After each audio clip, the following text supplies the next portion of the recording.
Stage 4 మోకాళ్ల అరుగుదలకి నొప్పి లేకుండా కీళ్ల మార్పిడి ఆపరేషన్ చేయబడును. Doctor Ramesh Gajula, endoscopic spine ortho surgeon and pain physician, panacea spine pain ortho and sleep centre, Uppal, Hyderabad. అందరికీ నమస్కారం అండి. ముందస్తుగా విజయదశమి శుభాకాంక్షలు. నిన్న కోనసీమలో జరిగిన ఫైర్ యాక్సిడెంట్ దృష్ట్యా మా ఉన్నతాధికారులు కొన్ని సూచనల మేరకు ఉదయగిరిలో ప్లస్ ఇక్కడ దుత్తూరు లిమిట్స్లో ఉన్న fire crackers manufacturing units plus storing points check చేసాము.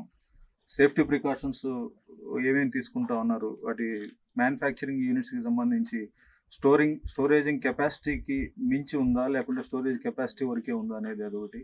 ప్లస్ సెల్లింగ్ పాయింట్స్కి వాళ్ళకి 1500 kgs వరకు పర్మిషన్ ఇచ్చున్నారు. అంతవరకే ఉందా, అంతకు మించి ఉన్నదా అనేది ఈ కొలతలన్నీ మన ఉదయగిరి ఫైర్ ఆఫీసర్ గారు, ఈ Dottaluru fire manufacturing unit in charge SI గారు ప్లస్ ఉదయగిరి ఎస్ఐ గారు ఈ సంవత్సరంలో ఇవన్నీ విజిట్ చేశాము. సేఫ్టీ ప్రికాషన్స్ వరకు వెల్ అండ్ గుడ్ బాగానే ఉన్నాయి. ప్లస్ మెజర్స్ విషయంలో కొంచెం కెమికల్ కాంపోనెంట్ మాత్రమే మెన్షన్ చేస్తున్నారు, వాటి వెయిట్స్ మెన్షన్ చేయలేదు. అయినా కూడా లో కెపాసిటీ లో వెయిట్లోనే ఉన్నాయి కాబట్టి రేపు భవిష్యత్తులో దీపావళి దృష్ట్యా తెచ్చుకునే ఫైర్ క్రాకర్స్ ఎక్విప్మెంట్స్ కానీ ఫైర్ క్రాకర్స్ సంబంధించిన మెటీరియల్ కానీ కంపల్సరీ ఏదైతే కన్సర్న్ అథారిటీస్ నుంచి కలెక్టర్ గారి ద్వారా కానీ ఆర్డీఓ గారి ద్వారా కానీ వాళ్ళకి ఇచ్చిన వెయిటేజ్ లిమిట్స్ వరకే ఆ కెమికల్ కంపోనెంట్స్ ఉండాలి. అంతకు మించి ఉంటే మాత్రం కంపల్సరీ చట్టపరంగా చర్యలు తీసుకోవాల్సి వస్తుంది. ప్రజలు కూడా మీ వైపు నుంచి ఏమైనా నోటీస్ చేసిన ఇష్యూస్ ఏమైనా ఫైర్ క్రాకర్స్కి సంబంధించి కానీ లేకుంటే సేల్స్ జరిగే విషయంలో కానీ క్యారింగ్ చేసే విషయంలో కానీ ఏమైనా ఫైండ్ అవుట్ చేస్తే ముందుగా మాకు కొంచెం తెలియపరిస్తే మేము కొంచెం స్ట్రింజెంట్ యాక్షన్ తీసుకొని ఫర్దర్ ఇట్లాంటి ఫైర్ క్రాకర్స్ నిన్న కోనసీమలో జరిగినటువంటి ఫైర్ యాక్సిడెంట్ మళ్ళీ మన ఏరియాలో జరగకుండా ఇట్లాంటి చర్యలు గతంలో ఒకసారి చిన్న ఫైర్ క్రాకర్ ఇన్సిడెంట్ అప్పసముద్రంలో జరిగింది ఇక్కడే వినాయక చవితి రోజు.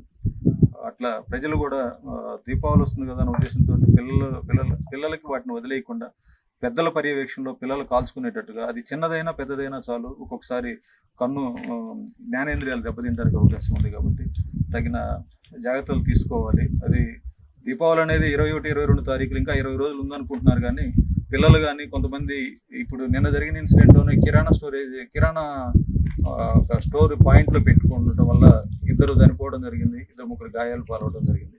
అట్లాంటి మన ప్రాంతంలో జరగకూడదని ముందు జాగ్రత్త చర్యల్లో భాగంగా మా ఉన్నతాధికారులు, మా జిల్లా ఎస్పీ గారు, మా కావలి డిఎస్పీ గారి ఆధ్వర్యంలో వాళ్ళ ఉత్తర్వుల మేరకు ఉదయగిరి ఫైర్ ఆఫీసర్ గారి సహకారంతో ఈ రోజు ఈ తనిఖీలు చేపట్టాం. తెలుగులో న్యూస్ కి ఫాస్టెస్ట్ యాప్ ఇప్పుడు టోటల్లీ న్యూ అవతార్లో జస్ట్ 5 seconds లో కంప్లీట్ న్యూస్, సోషల్ మీడియాలో ట్రెండ్స్ కి one stop solution, live TV app, voice search option తో ఇప్పుడే డౌన్లోడ్ చేయండి లేదా అప్డేట్ అయిపోండి. యాప్ లింక్ డిస్క్రిప్షన్ లో ఉంది.